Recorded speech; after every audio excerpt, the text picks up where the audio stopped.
In the latest instalment of Racing.com series chronicling the journey of three racehorses, we catch up with the master designed by Subtle Breeze Colt, who was purchased by Freedman Racing for $300,000 from the Inglis Premier Sale in March. As he comes to the end of his first preparation, we reunite with the rising 2-year-old Colt at Lee and Anthony Freedman's Flemington stable before he goes out for a spell. The striking youngster from the Swettenham stud draft completed his early education at the Breakers and after a brief time at the Freedman's pre-training property has been at the Flemington base for his first look at life in a racing stable. Our breaker that's been with Lee and Anthony for a very long time now, Mark Stevenson, his report was that he broke in really well, no issues at all, thought he was quite a forward type.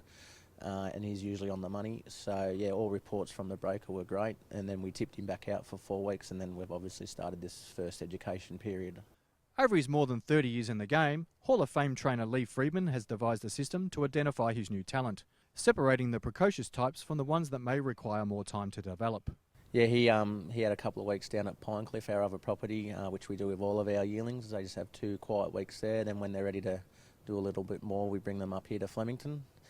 He's had a couple of gallops now. We just go 400 evens with them a few times, and then, like you'll see on the footage this morning, we after that just give them a little sprint up the last furlong just to try and earmark whether we think they're quite forward enough and early to bring back as our early 2-year-olds. The Subtle Breeze Colt has pedigree and type on his side, but it is the way he's taken to the challenges of learning to be a racehorse that is earning him praise. He's been very tractable ever since we got him up here.